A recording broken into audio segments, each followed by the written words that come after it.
विराजच तुझ्यासोबत आहेस, तो एवढी वर्ष काम करतोय आणि उत्तम काम करतोय. मृणालताई तुझ्याबरोबर आहेत. अनेकदा असा प्रश्न पडतो प्रेक्षकांना किंवा आपल्या इंडस्ट्रीतल्याच अनेकांना, की ह्यांच्यासाठी रस्ता खूप सुखकर असेल, की कोणीही रिकमेंड केलं, की इझिली काम मिळत असेल. बट जे खूप क्लोज सर्कल आहेत ना, ते बघतात, की इकडे ओळख असू देत किंवा नसू देत, काम मिळणं सोपं नाहीये अजिबात बिलकुलसुद्धा. नाही. मृणालताईंनी रिकमेंड केलं, चल शिवानीला काम मिळालं. विराजसने केलं, काम मिळालं. But this is not the case. यावर तुझं काय मत आहे? अगं आणि कसं होतं, की आता आपण म्हणजे बाहेरून कदाचित असं वाटत असेल, की मी इझिली म्हणू शकते ताईला, की "तू सांग ना." पण तसा स्वभावच नाही आहे. म्हणजे जर ऑडिशन थ्रू मी नाही गेले, तर मला प्रत्येक क्षणी सेटवर गेल्यावर असं वाटत राहील, की ही भूमिका माझी नाही आहे.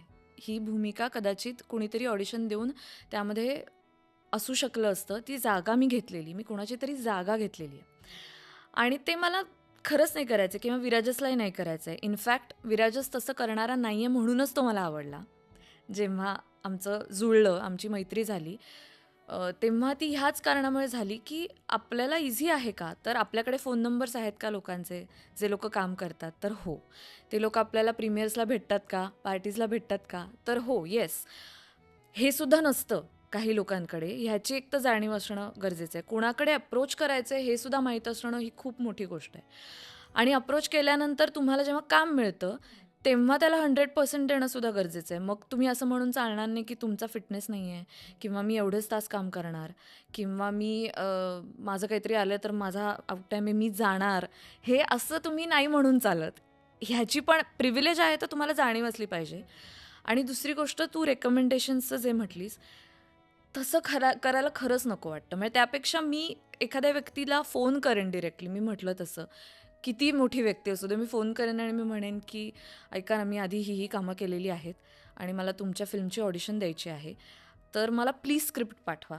म्हणजे तुला गंमत सांगते, मी जी सीरियल केली, तुला शिकवेन चांगलाच धडा, त्याच्या ऑडिशनला मी गेले होते आणि तिथे मला मास्तरीणबाईंचा म्हणजे शिक्षिकेचा रोल होता, हे तिथे गेल्यावर कळलं. आणि तिथे असं झालं, की अरे हिचे हेअर शॉर्ट आहेत, माझे एवढेच केस होते तेव्हा. आणि मी त्यांच्यात एक अशी चर्चा ऐकली, की हां, पण नाही शिक्षिका आणि मग ते असं थोडंसं लाँग हेअर आणि असं असणं गरजेचं वगैरे असं.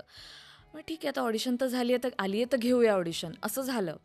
मी ऑडिशन दिली आणि त्यानंतर माझ्या डोक्यात सतत ते राहिलं होतं, की नाही, कदाचित आपलं सिलेक्शन नाही होणार कारण आपला लूक आत्ता बरोबर त्यांना नाही वाटत आहे.